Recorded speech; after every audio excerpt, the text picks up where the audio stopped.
Hi, I'm Scott Evans. I just want to give you a little background on what you're about to see here. I grew up with quite a bit of involvement in motorcycles, started riding around age 8. Eventually over the years, after a real love of road racing, I did a little road racing. I did some ice racing, some off-road riding, etc. At one point I even worked for a superbike team. Motorcycle road racing was my real love. And after years of working in the video and television production field, I created an opportunity to get out from behind the camera and get in front of the camera, and you can see some examples of that elsewhere on this YouTube channel. So around 2001, I had the opportunity to start taking equipment out on my own time on weekends and start creating a whole bunch of motorsports content with the intent of producing a show, at least a pilot of a show, for the cable network that I worked for.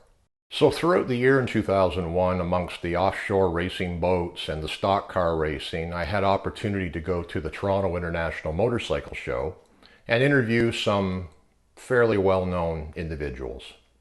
All of this was in an effort to put together a show idea for the Rogers television network, which I called RPM, Rogers Performance Magazine. Unfortunately, they weren't so enthusiastic about the idea, and the show never came to fruition.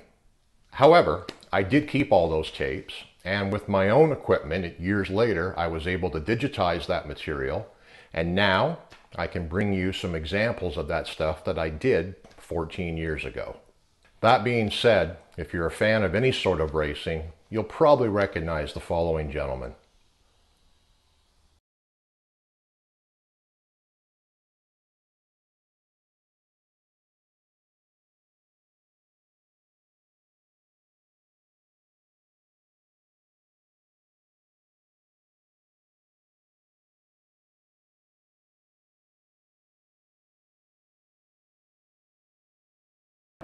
Basically, Ducati wanted me to come in and start doing some PR for them. And they said they thought it'd be a good idea that I came and did a lot of the shows, did some appearances for like dealerships, did some corporate events that they had planned, the big events like Daytona and things like that. Now we have the Ducati show here in America, in Las Vegas. So it's all going to be a big deal this year. It's going to be nice.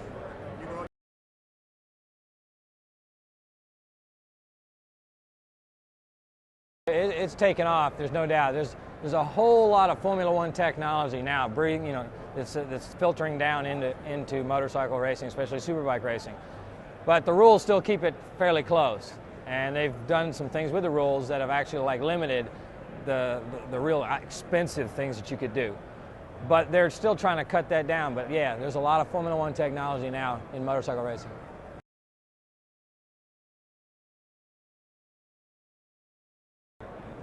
We're right now renegotiating my contract and getting new things put in it that we like to do. When you do this thing, I've done it for a year now, and when you go in and you look at the whole situation and say, wow, well, we can do things a little better here, a little different there, and so that's what we're doing right now. And what it looks like, hopefully we'll end up, this is what I like to do, is I like to actually be able to work with the race teams and pass on a lot of the knowledge that I've had and what made me successful onto the guys that are actually on the racetrack right now.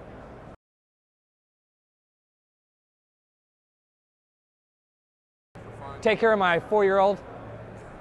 Raise my 4-year-old. Yeah, it's as most parents know, 4 years old is a full-time job, even for one parent. And so I help out all I can. I enjoy doing it. It's a lot of fun.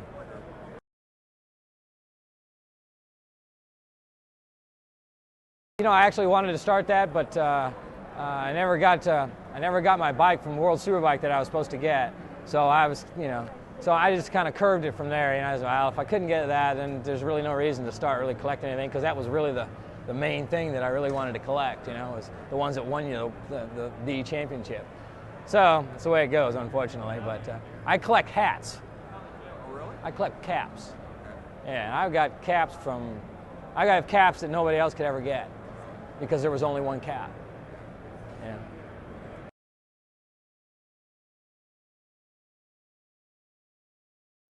I use it for to gather information. Number one, to get a lot of information on what's going on out in the world racing-wise. Number one. Number two, industry things that are going on, as well as recreational fun.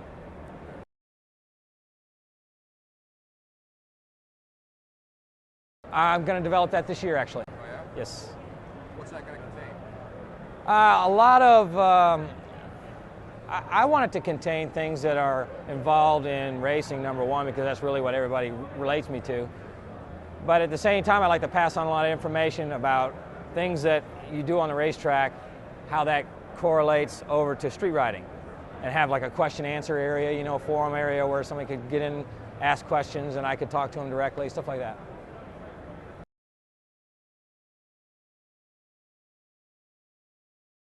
Huh, I love the snow. Don't like the cold weather, but it was 80 degrees in Dallas yesterday. Yeah.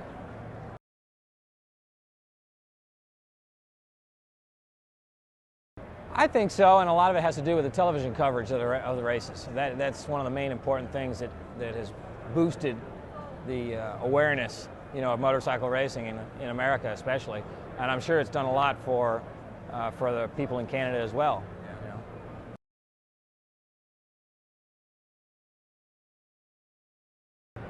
That I'm very competitive. I mean, second is second. It's not where you want to be, you know. And so anytime you don't win, you know, it really eats at me a lot, you know, and it makes me want to change things to make it to where I can be the winner and win.